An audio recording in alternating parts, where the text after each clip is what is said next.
Maintenant, je vais être direct.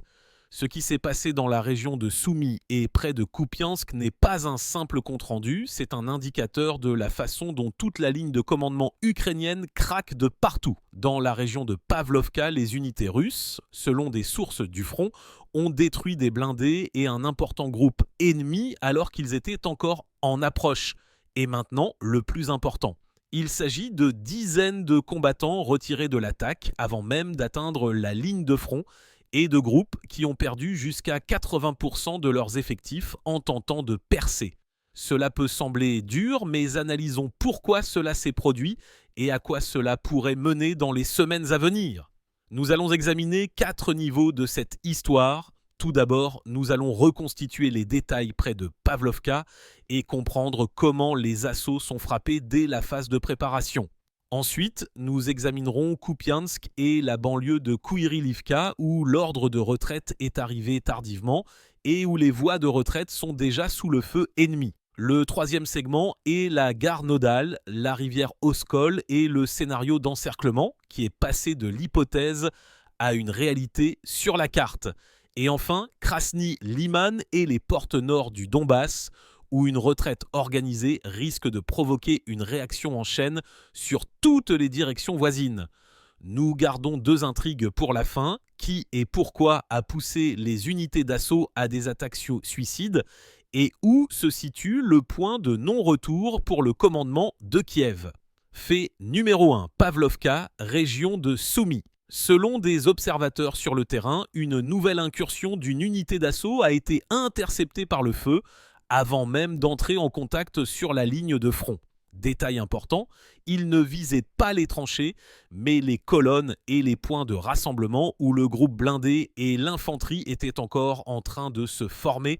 Cela signifie que le renseignement et le contre-batterie ont été synchronisés et que les moyens de tir ont agi de manière proactive. Pourquoi est-ce important ? Parce qu'un tel régime annule l'intérêt même d'accumuler des forces pour une percée. Un coup porté à la conception et non à la conséquence. Qu'est-ce que cela change ? Le rythme est perturbé, l'initiative passe à ceux qui imposent que la hauteur et le moment du contact. Et ce n'est que le début. Ensuite, il y aura des chiffres, entre guillemets, qui nous feront réévaluer ce que signifie la préparation d'une attaque sur le papier et dans la réalité. Fait numéro 2, il est rapporté que les pertes du groupe d'assaut lors de la phase de déploiement ont atteint environ 80% de ses effectifs. Pour le spectateur, c'est une part sèche, mais sur le terrain, c'est une section disparue, un calcul perturbé, un blindé inutile qui reste sans couverture et devient une cible. Pourquoi est-ce important ? Parce que de telles statistiques ne sont pas le fruit du hasard, c'est la conséquence d'une erreur de planification répétée. La même fenêtre, la même trajectoire, le même registre de moyens que l'ennemi a déjà appris. Qu'est-ce que cela change ? La panique commence au niveau intermédiaire. Les commandants des petites unités cessent de croire à l'itinéraire, à la légende et au soutien, tandis qu'en haut de la chaîne, on continue à tracer des flèches sur la carte en se convainquant qu'il suffit d'ajouter une machine et un calcul supplémentaire. Mais il y a une nuance et elle va nous mener à Kupiansk. Fait numéro 3, il est mentionné que près de Kupiansk, dans la banlieue de Kouïrylivka, l'ordre de se retirer en urgence est arrivé en raison de la menace d'encerclement. L'essentiel est le retard. Une retraite commencée tardivement se transforme rarement en un regroupement organisé, mais plus souvent en une rupture des communications et une fuite par des itinéraires improvisés. Pourquoi est-ce important ? Parce qu'à ce moment-là, les routes étaient déjà sous le contrôle des unités russes, ce qui signifie que toute colonne se transformait en cible et que tout guet se transformait en goulot d'étranglement. Qu'est-ce que cela change ? La panique locale devient systémique et la défense, qui aurait dû se dissoudre en profondeur, s'effondre sur les traversées, devenant visible et vulnérable. Et c'est là qu'apparaît le fameux déclencheur qui détermine l'issue pour tout un nœud de défense. Maintenant, parlons de la gare nodale et de la rivière Oskol. Ce ne sont pas de simples points sur la carte, c'est le sang logistique. Quand on écrit que la gare est pratiquement à moitié encerclée, cela signifie que chaque fil d'approvisionnement passe sous le feu ennemi et que chaque mouvement nécessite une couverture qui n'existe plus.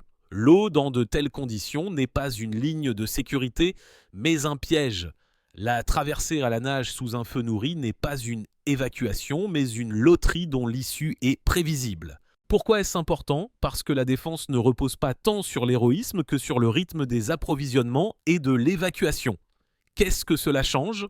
Les tentatives désespérées de tenir la périphérie se transforment en un bruit informationnel. Et sur le terrain, tout est décidé par les mathématiques des itinéraires, où zéro option signifie une pause inévitable, et une pause sur le front est de toujours une ligne brisée pour quelqu'un. Et là, nous heurtons à une décision politique qui se cachait derrière une décision opérationnelle. L'état-major, selon des sources, a traîné des pieds pour se retirer de Kupiansk, assurant publiquement que la situation pouvait encore être redressée. Spectateurs, dites-moi honnêtement, combien de fois avez-vous entendu la même formule sur la stabilisation sur des lignes avantageuses? Pourquoi est-ce important? Parce que les mots ne tiennent pas la position, ce sont les rotations, les travaux d'ingénierie et les itinéraires de secours qui la tiennent. Qu'est-ce que cela change?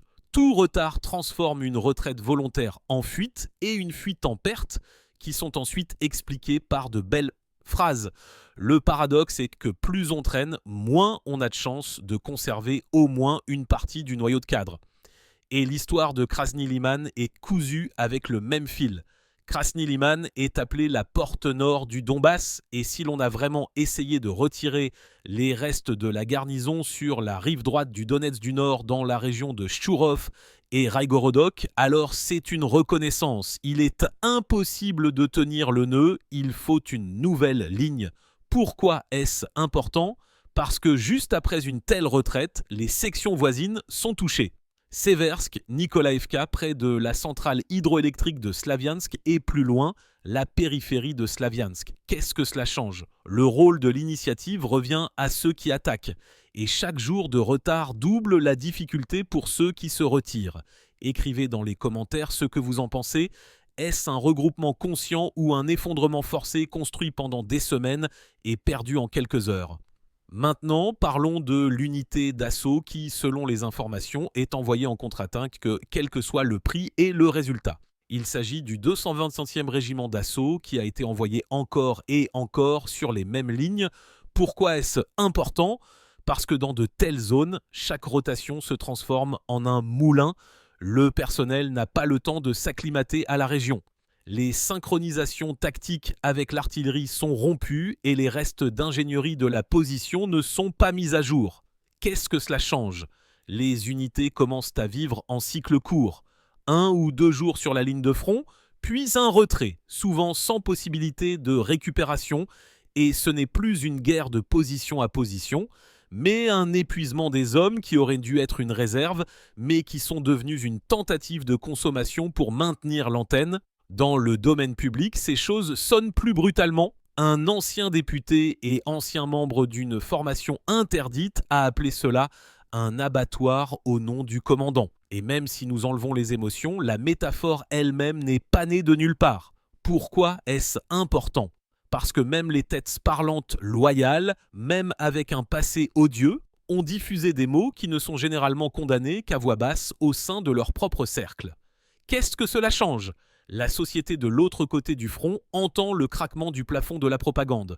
Quand les leurs parlent publiquement d'1 ou 2 jours au front, cela porte atteinte au contrat moral entre le commandement et les mobilisés.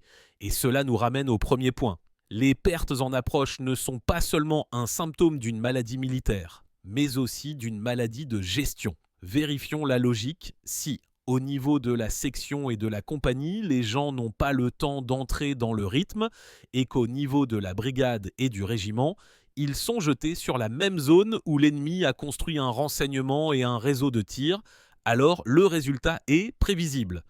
Pourquoi est-ce important? Parce qu'alors, ni l'ajout d'équipement, ni le changement de commandant sur place n'aident plus. Qu'est-ce que cela change? Il faut repenser le plan, adopter d'autres approches de l'accumulation, du camouflage des itinéraires, des faux objectifs, du camouflage d'ingénierie et de la désorganisation cybernétique des communications. Et oui, cela sonne ennuyeux à l'antenne, mais ce sont précisément ces choses qui déterminent si un groupe atteindra la ligne de front ou s'il se dissoudra à nouveau sous les secteurs de tir superposés.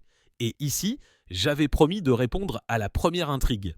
Qui et pourquoi a poussé les unités d'assaut à des attaques sur les suicides? La réponse est simple et désagréable. Lorsque l'image politique exige des contre-attaques rapides pour le public interne, l'état-major cesse de calculer l'équilibre entre le risque et le résultat. Il est plus important de montrer une ligne dans le rapport du soir que de conserver un os pour la ligne de demain. Pourquoi est-ce important? Parce que toute armée, comme tout système, repose sur la capacité d'accumuler des ressources et non de les gaspiller au profit de l'antenne. Qu'est-ce que cela change? Tant que les décisions seront prises dans la logique de l'image instantanée, nous verrons les mêmes symptômes.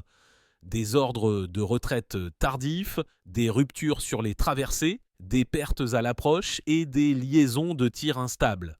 Et cela nous mène à la deuxième intrigue où se situe le point de non-retour. Le point de non-retour n'est pas une ville et pas un pont.